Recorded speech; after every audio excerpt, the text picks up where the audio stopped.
नमस्कार, मैं आपके साथ प्रिया पांडे। बिहार दिवस की आप सभी को बहुत बहुत शुभकामनाएं एवं बधाई। भले ही आज बिहार एक पिछड़ा और हेय दृष्टि से देखा जाने वाला राज्य हो तथा बिहारी एक व्यंग हो, लेकिन भगवान बुद्ध की कर्मभूमि रहे बिहार में ही सबसे पहले गणराज्य के बीज बोए गए, जो बाद में आधुनिक लोकतंत्र के फल के रूप में पके। बड़ी हैरत होती है कि इतिहास में भारतवर्ष का अहम अंग रहने वाला बिहार आज बीमारू राज्यों में गिना जाता है। अगर भारत के सभी राज्यों की तुलना करें तो बिहार की ऐतिहासिक पृष्ठभूमि और गौरव गाथा शायद सबसे समृद्ध है। भले ही बिहार का वर्तमान परिदृश्य ओछी और भ्रष्ट राजनीति से धूमिल हो चुका है, लेकिन इसके इतिहास पर हर बिहारी को गर्व होना चाहिए। प्राचीन इतिहास के दस्तावेजों में बिहार का उल्लेख एक अहम स्थान के रूप में मिलता है। हिंदुओं के सनातन धर्म से जुड़े कई दृष्टांत और कहानियां बिहार से संबंध है। किंवदंतियों के अनुसार श्री राम की अर्धांगिनी माता सीता का जन्म बिहार के मिथिला में हुआ, जिसे आज सीतामढ़ी कहा जाता है। सीता राजा जनक की पुत्री थी। जनक के राज्य में आधुनिक उत्तर मध्य बिहार के मुजफ्फरपुर, सीतामढ़ी, समस्तीपुर, मधुबनी जैसे वर्तमान जिले शामिल थे। अग्नि परीक्षा के बाद जब सीता वनवास पर चली गईं, तो उन्हें बिहार के उस वन क्षेत्र में महर्षि वाल्मीकि के आश्रम में प्रश्रय मिला, जो अभी गंडक के किनारे बसे वाल्मीकि नगर के नाम से जाना जाता है। माता सीता ने यहीं अपने दोनों पुत्रों लव और कुश को जन्म दिया। बिहार वह ऐतिहासिक जगह है जहां भगवान बुद्ध को निर्वाण प्राप्त हुआ। दुनिया भर में अपनी पैठ बना चुके बुद्ध धर्म की जड़ें बिहार के बोध गया से जुड़ी हैं। यही नहीं, जैन धर्म के संस्थापक भगवान महावीर का जन्म राजधानी पटना के दक्षिण पश्चिम में स्थित पावापुरी कस्बे में हुआ और उन्हें निर्वाण भी बिहार की धरती पर ही प्राप्त हुआ था।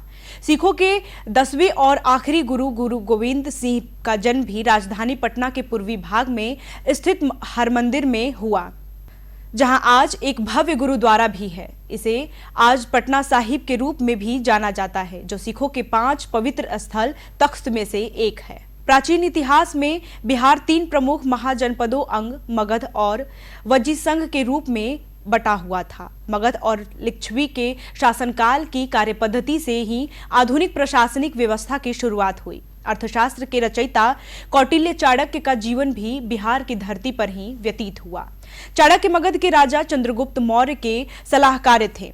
302 ईसा पूर्व यूनानी के महान सम्राट अलेक्जेंडर सिकंदर का दूत मेगास्थनीज और सेनापति सेल्यूकस नेक्टर ने भी मौर्यकालीन पाटलिपुत्र में काफी समय बिताया। 270 ईसा पूर्व अशोक महान ने भी बिहार की धरती पर राज किया। भारत के राष्ट्रीय निशान अशोक स्तंभ है और राष्ट्रीय ध्वज में अशोक चक्र सम्राट अशोक की ही देन है। यही नहीं, बिहार विश्व प्रसिद्ध सुंदरी आम्रपाली की नगरी भी रहा है। आम्रपाली लिच्छवी राज्य में वैशाली की एक गणिका थी, जिसने अपनी सुंदरता और चातुर्य से यह साबित कर दिया था कि उस समय में भी स्त्री शक्ति हर क्षेत्र में अपना वर्चस्व स्थापित कर सकती हैं।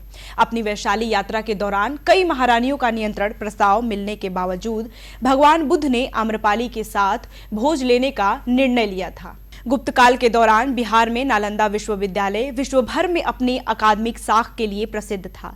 यहाँ पढ़ने के लिए दुनिया भर से छात्र आते थे। बाद में मुस्लिम शासकों के आक्रमणों ने नालंदा को तहस नहस कर दिया। आज भी इसके खंडहर बिहार में मौजूद हैं। बिहार का राजगीर क्षेत्र मौर्यकालीन राजा बिंबिसार की राजधानी रहा है। भगवान बुद्ध और भगवान महावीर यहाँ प्रायरूप आते रहते थे। आज भी यहाँ कई बौद्धिक अवशेष मिलते हैं। तब यह क्षेत्र अपनी औषधीय संपदाओं के लिए भी जाना जाता था। लगातार हो रहे विदेशी शासकों के आक्रमणों से बिहार को काफी क्षति पहुंची। मध्ययुगीन इतिहास में एक बार राजनीतिक और सांस्कृतिक केंद्र के रूप में अपनी प्रतिष्ठा गंवा चुका था। मुगल काल में दिल्ली सत्ता का केंद्र बन गया। तब बिहार से एक ही शासक काफी लोकप्रिय हुआ, जिसका नाम था शेरशाह सूरी। आधुनिक मध्य पश्चिम बिहार का सासाराम शेरशाह सूरी का केंद्र था। शेरशाह सूरी को उनके राज्य में हुए सार्वजनिक निर्माण के लिए भी जाना जाता है। ब्रिटिश शासन में बिहार बंगाल प्रांत का हिस्सा था, जिसके प्रशासन की बागडोर कलकत्ता में थी। ब्रिटिश शासन में बिहार बंगाल प्रांत का हिस्सा था जिसके शासन की बागडोर कलकत्ता में थी। हालांकि इस दौरान पूरी तरह से बंगाल का दबदबा रहा, लेकिन इसके बावजूद बिहार से कुछ ऐसे नाम निकले जिन्होंने राज्य और देश के गौरव के रूप में अपनी पहचान बनाई। इसी सिलसिले में बिहार के सरन जिले के जीरादोई के रहने वाले डॉक्टर राजेंद्र प्रसाद का नाम आता है। वह भारत के पहले राष्ट्रपति बने। 1912 में बंगाल प्रांत से अलग होने के बाद बिहार और उड़ीसा एक समवेत राज्य बन गए, जिसके बाद भारतीय सरकार के अधिनियम यानी 1935 के तहत बिहार और उड़ीसा को अलग अलग राज्य बना दिया गया। 1947 में आजादी के बाद भी एक राज्य के तौर पर बिहार की भौगोलिक सीमाएं ज्यों की त्यों बनी रही। इसके बाद यानी 1956 में भाषाई आधार पर बिहार के पुरुलिया जिले का कुछ हिस्सा पश्चिम बंगाल में जोड़ दिया गया। भारतीय स्वतंत्रता आंदोलन के दौरान एक तरह से बिहार का पुनरुत्थान हुआ। बिहार से ही राष्ट्रपिता महात्मा गांधी ने सविनय अवज्ञा आंदोलन की शुरुआत की। गांधी जी के पहले आंदोलन की शुरुआत भी चंपारण से ही हुई। अंग्रेजों ने गांधी जी की बिहार यात्रा के दौरान उन्हें मोतिहारी में जेल भी भेज दिया था। आजादी के बाद जयप्रकाश नारायण के छात्र आंदोलन को कौन भुला सकता है भला। जेपी आंदोलन न सिर्फ बिहार बल्कि पूरे देश को साथ लेकर चला। बिहार की राजनीति और सामाजिक स्थिति में इसके बाद काफी बदलाव हुए। कांग्रेस से सत्ता बिहार की क्षेत्रीय पार्टियों के हाथ में आई। एक गरीब परिवार में जन्मे लालू प्रसाद यादव लगातार 15 साल तक बिहार के मुख्यमंत्री रहे। इस दौर में कुछ सामाजिक बदलाव जरूर हुए, लेकिन इस दौरान विकास और अर्थव्यवस्था का ग्राफ गिरता ही गया।